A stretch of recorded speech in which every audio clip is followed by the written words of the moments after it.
I'm not kidding. I had no idea this was gonna be the final episode. I thought the season was gonna have 10. I'm trying to analyze my feelings and see if my brain perceives this as just weird or a disappointment. And if it is a disappointment, why? Since I didn't like the show anyway. I guess maybe I'm feeling kinda disappointed because shitty as it was, I still expected something from it. And this something that I was expecting was a climax. If everything else in it was stupid, I at least wanted to have the dumb fun side of it, which is an epic dragon battle. And so, turned out this was the final episode, and there was no such thing. The entire episode was armies gathering and just wrapping up some stupid plot lines of people I don't care about. Daemon finally bending the knee after being on mushrooms in Harrenhal the entire season. Who the hell cares? Some rando Lannister winning over a supposedly imposing pirate we've never even seen before? Who cares? These two people having a conversation I don't care about on this fucking harbor in front of this fucking ship for like the 30th time this season? Seriously, this was so lazy and annoying to me. It's like they paid these two actors to just talk about something on that stupid harbor all the time. It's the same thing that bothered me with Helena's scenes. As much as I loved her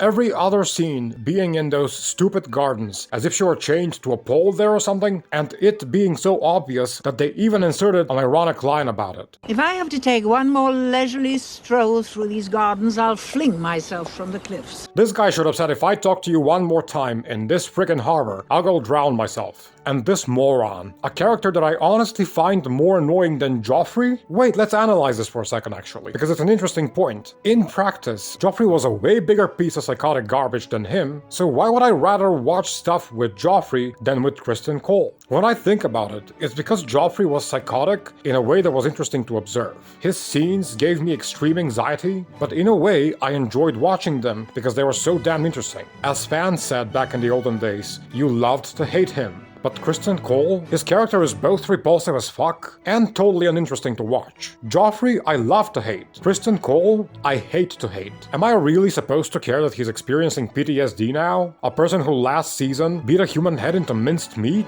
How is he suddenly being all dramatic about people dying? I don't get it. And even if there was any logic to it, I still don't care. He can fuck off. I can't imagine anyone from the audience actually feeling any sympathy for this character, so I don't know what the showmakers were thinking trying to make him a philosophical crybaby all of a sudden. All this time of him having absolutely no self-reflection whatsoever and being a complete asshole in every way possible, and now they want me to feel for him?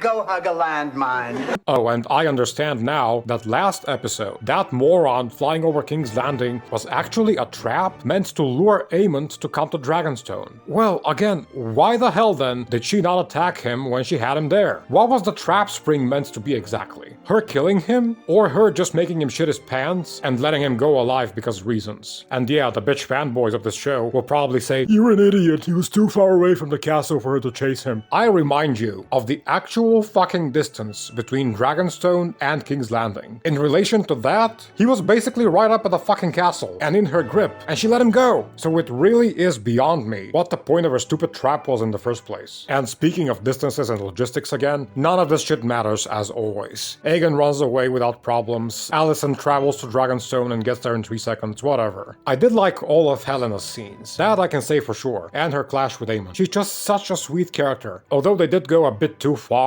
with her just giving away the entire ending of the show, I never perceived her as an outright prophet who could directly see the future. She just had some weird metaphorical glimpses that kind of gave hints of what was about to happen, like beware the beast beneath the boards, or fearing the rats in the castle, or whatever it was. And now she's just like, you're gonna fucking die, and your brother will be victorious. And this is gonna happen no matter what. Well, thanks for the direct spoiler, Nostradamus. Anyway, I still loved her. And this girl, chasing after the dragon the entire episode, or was it 2 episodes at this point? Just running across some fields, well, whatever. Maybe I'm getting too nitpicky because at this point my brain is overly prepared to just experience stupid writing. But isn't it dumb how her dress is like totally clean and fine, but then her face is covered in mud? Did she fall face first in a tiny face-sized puddle or something? But fine, whatever. And the ending montage. First of all, Otto being shown in a cell. If this was like a mystery shot that was supposed to start the fans talking and speculating, I guess some of them will, which will make them perceive this as an interesting moment. but to me, it was just so random. Like, what the fuck? All of a sudden, just showing him like this for 2 seconds before the credits roll? This doesn't give me an air of mystery, it just feels out of place and random. And yeah, I do remember them saying in the previous episodes that he wasn't replying when they sent him messages, so you could say that this was some sort of a foreshadowing. But is this the big reveal? And you're gonna give me no other context about it? Imagine if they made the White Walker reveal in the finale of Game of Thrones Season 2. Just Sam hiding behind the rocks, and they show how the zombie passes him by in 3 seconds, and that's it. And they put these 3 seconds of showing the zombie in between 2 completely unrelated scenes. It looks so random, one might think they forgot to cut it out of the episode by accident. And that final shot of the juxtaposition between Alicent and Rhaenyra, with the weird non-typical soundtrack with vocals in the background, this looked so corny to me, and not at all like Game of Thrones. And I'm not saying I want it to be the same. Differ all you like,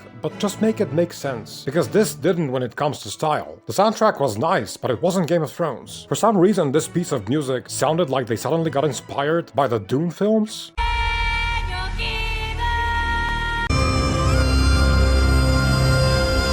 And the juxtaposition shots, I mean, it's not like I hate it, but this feels like something out of a different show. I don't ever remember them shooting Game of Thrones in this fashion, and again, I'm not saying I want them to keep it completely the same, but to me, this makes the filming style seem inconsistent and weird. And it also seems to point to Rhaenyra and Alicent being the 2 absolute main characters in the series. I mean, how are they exactly? Rhaenyra, fine, she's absolutely central. But Alicent? She's pretty much powerless at this point, and Rhaenyra's main enemies are her sons.